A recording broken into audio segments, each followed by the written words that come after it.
तो यहाँ पर देखिए इसमें दिया गया है कि the crucial date of determination of age limit shall be advertise by staff selection commission.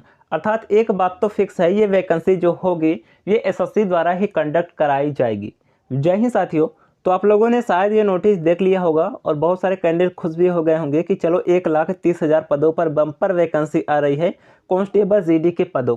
तो यहाँ पर ये नोटिस पहले जारी हुआ था, मैंने आपको टेलीग्राम पर भी इन्फॉर्म कर दिया था। टेलीग्राम पर जो कैंडिडेट जुड़े होंगे उन्हें पता चल गया होगा और आपने यूट्यूब पर बहुत सारे वीडियोस भी देख लिए होंगे कि कुछ ही दिनों में 1,30,000 पदों पर भर्ती आने वाली है और बहुत सारे कैंडिडेट इसकी तैयारी में भी लग गए होंगे। तो क्या रियल है, इसका फॉर्म कब तक जारी हो सकता है, वैकेंसी कब तक जारी होगी, उसकी रियलिटी आज के इस वीडियो में बात करेंगे। क्योंकि ये नोटिस बहुत सारे कैंडिडेट के समझ में नहीं आया कि ये वैकेंसी का नोटिस है या फिर ये नोटिस है क्या, तो उसके बारे में बात करेंगे। तो वीडियो को पूरा लास्ट तक देखिएगा, आपका सारा डाउट क्लियर हो जाएगा। उससे पहले चैनल पर पहली बार आए तो सब्सक्राइब करके नोटिफिकेशन बेल को ऑल पर जरूर क्लिक कर लीजिएगा। सभी इंपॉर्टेंट लेटेस्ट अपडेट आपको हमारे चैनल पर मिल जाएगा। आपके सिलेक्शन में हमारा चैनल कहीं ना कहीं थोड़ा सा हेल्प करेगा। तो यहाँ पर देखिए हम बात करते हैं सबसे पहले इस नोटिस के बारे में। ये नोटिस जो जारी किया गया है ये मिनिस्ट्री ऑफ होम अफेयर्स अर्थात गृह मंत्रालय के अंतर्गत जारी किया गया है। 5 अप्रैल को ये नोटिस पब्लिश किया गया है और ये नोटिस जो है ये सीआरपीएफ के द्वारा जारी किया गया है। अब यहाँ पर देखिए फ्रेंड्स, हम आपको बता दें कि जो कांस्टेबल जीडी की वैकेंसी होती है वो एसएससी द्वारा कंडक्ट कराया जाता है, एसएससी द्वारा ही नोटिस निकाला जाता है। उसी नोटिस में आप पढ़ते हैं कि इसका सिलेक्शन प्रोसेस क्या है, किस तरीके से भर्ती होगा, इसका एग्जाम पैटर्न क्या है। किंतु ये जो प्रोसेस जारी करता है ये खुद विभाग द्वारा ही जारी करना पड़ता है, उसी प्रोसेस को एसएससी फॉलो करती है।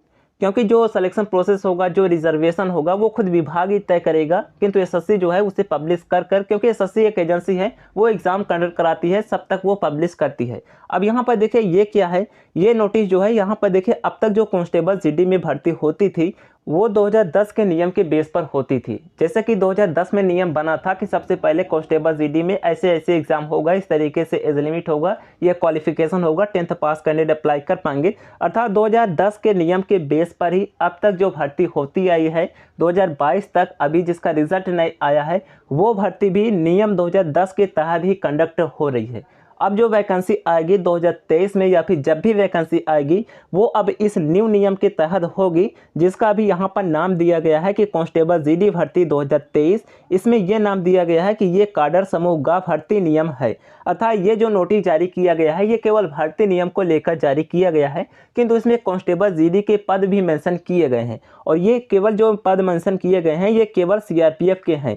जो 1,30,000 इसमें टोटल वैकेंसी है वो केवल सीआरपीएफ के है। अब देखिए इसमें यह नहीं कहा गया है कि ये वैकेंसी हम कब तक लेंगे, इन्होंने केवल नियम जारी किया है कि 1,30,000 तक भर्ती हम इस भर्ती नियम के तहत लेंगे, जिसमें अग्निवीरों को भी कुछ छूट दी जाएगी। इसका भर्ती नियम यहाँ पर दिया गया है कि 18 से 23 ईयर के बीच आपकी एज लिमिट होगी, आपको 10th पास होना चाहिए। यहाँ पर दिया गया है कि एज लिमिट जो डिसाइड होगा वो एसएससी द्वारा डिसाइड होगा। जिस दिन एसएससी अपना नोटिफिकेशन पब्लिश करेगी उसी डेट से वो बताएगी कि हम इस कहाँ से काउंट करेंगे।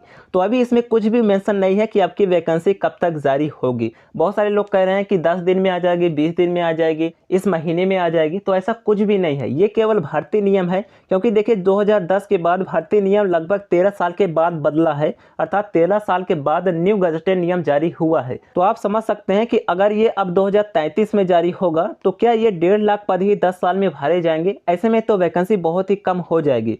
अर्थात अब ये डिपेंड करता है कि न्यू भर्ती नियम कब तक जारी होगा। जब तक न्यू भर्ती नियम जारी नहीं होता है, अर्थात इस भर्ती नियम के तहत तो इतने पद भरे जाएंगे, अब चाहे जब तक भरे जाएंगे, इनका कहने का अर्थ ये है ये 10 साल तक भी लग सकता है, 5 साल भी लग सकता है, 2 साल भी लग सकता है। अर्थात ये जो भर्ती नियम 2023 जारी किया गया है इसमें कम से कम 1,30,000 तो भर्ती होंगे, उससे कम या ज़्यादा हो सकता है। अब ये नहीं डिसाइड है कि इसी साल होंगे या फिर अगले साल होंगे, 5 साल भी लग सकता है। अगर 10 साल में इतना भर्ती होगा फिर तो बहुत कम हो जाएंगे, लगभग 10-10 हज़ार, 12-12 हज़ार सीआरपीएफ में एक साल में ही भर्ती होगी। तो उसमें आपको ज़्यादा खुश होने की ज़रूरत नहीं है कि केवल एक ही साल में इतनी भर्ती आ जाएगी। इतनी भर्ती एक साल में नहीं आएगी, किंतु हाँ इस भर्ती नियम के तहत 1,30,000 पद भर्ती होंगे, चाहे जब तक होंगे, 5 साल भी हो सकता है, 10 साल भी हो सकता है, और ये पद जो है ये कम ज़्यादा भी हो सकता है, इसमें ऐसा दिया गया है।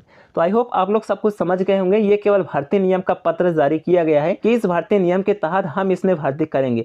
और देखिए फ्रेंड्स, इसमें बताया गया है कि अग्निवीरों को छूट दी जाएगी और अग्निवीरों का यहाँ पर 10% जो है वो रिजर्वेशन रहेगा टोटल वैकेंसी में। और अभी तक तो अग्निवीर के एक बैच का भी 4 साल का कार्यकाल पूरा नहीं हुआ है, तो हम कैसे मान लें कि इसी साल ये टोटल 1,30,000 भर्ती हो जाएगी, क्योंकि अभी फर्स्ट बैच भी अभी कोई अग्निवीर रिटायर ही नहीं हुआ है, क्योंकि 14 जून 2022 को अग्निपथ योजना आई है, तो अभी केवल फर्स्ट बैच का सिलेक्शन हुआ है, उनका 1 साल का कार्यकाल भी पूरा नहीं हुआ है। तो हम कैसे मान लें कि इस साल ये वैकेंसी जारी हो जाएगी। किंतु हाँ, वैकेंसी जारी होगी। अब ये वैकेंसी जो जारी होगी, हो सकता है कि कम वैकेंसी जारी हो, किंतु लास्ट 2023 तक आपको वैकेंसी देखने को मिल जाएगी। किंतु आप ये ना समझिएगा कि इतनी पदों पर वैकेंसी देखने को मिलेगी। आई होप आप लोग सब कुछ समझ रहे होंगे। जो हम कहना चाहते हैं कि ये केवल भर्ती नियम का पत्र है, बाकी ये नहीं है कि इस साल इतनी वैकेंसी आएगी। तो चलिए बाकी देखते हैं वैकेंसी कब तक आएगी, वो एसएससी डिसाइड करेगी। और भी पद होंगे, अर्थात सीआईएसएफ में होंगे, बीएसएफ में होंगे, उसमें भी पद होंगे। ये केवल सीआरपीएफ का पद है जो कि भर्ती नियम 2023 के तहत कंडक्ट होगा। तो चलिए अभी आप इंतजार कीजिए, हो सकता है कि 2023 के लास्ट में इसकी वैकेंसी देखने को मिल जाए, किंतु इतना पदों पर देखने को नहीं मिलेगा। हो सकता है कि 25 से 30 हज़ार पदों पर वैकेंसी देखने को मिल जाए। चलिए बाकी कोई डाउट है कमेंट कर दीजिएगा। आई होप आप लोग सब कुछ समझ गए होंगे। वीडियो को लाइक जरूर कर दीजिएगा। मिलते हैं आप लोगों से फिर किसी नेक्स्ट वीडियो में, तब तक लिए जय हिंद।